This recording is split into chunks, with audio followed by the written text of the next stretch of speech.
Wizara ya Maendeleo ya Jamii, Jinsia, Wanawake na Makundi Maalum imeeleza kupokea kwa masikitiko makubwa taarifa ya video zinazosambaa kwenye mitandao ya kijamii zikionyesha kundi la mabinti wakimshambulia na kumdhalilisha binti mwenzao kwa maneno na vitendo vilivyotajwa kutokuwa vya kibinadamu. Tukio hili linasadikika kufanyika usiku wa kuamkia Pasaka tarehe 20 Aprili mwaka 2025.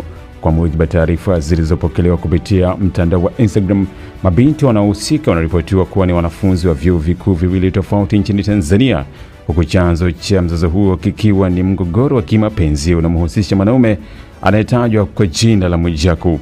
Akizungumzia tukio hilo, Waziri wa Maendeleo ya Jamii Dr. Dorothy Gwajima amelaani vikali kitendo hicho na kueleza kuwa ni kinyume kabisa na misingi ya utu, haiba ya mwanamke wa kisasa na lengo la elimu ya juu.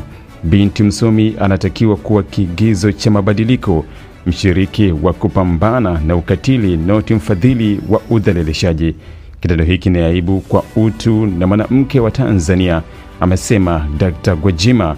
Dr. Gwajima ameeleza kuwa hatua zilizochukuliwa mara moja na wizara hiyo, ikiwemo manusura kuunganishwa na huduma za ustawi wa jamii, msaada wa kisaikolojia na dawati la jinsia ya polisi kwa ajili ya msaada wa kisheria, mawasiliano kuendelea na wakuu wa vyuo kupitia madawati ya jinsia kwa ajili ya hatua za nidhamu dhidi ya wahusika, na waziri kuwa katika mawasiliano na waziri wa elimu, sayansi na teknolojia pamoja na waziri wa mambo ya ndani kwa hatua za kina zaidi.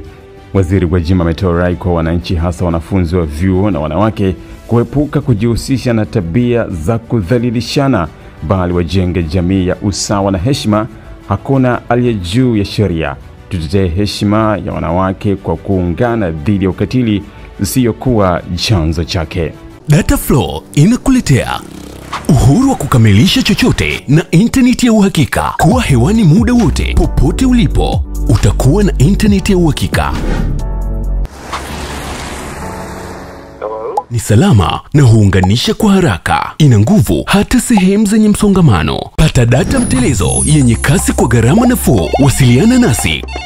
Tembelea tovuti yetu www.dataflow.co.tz.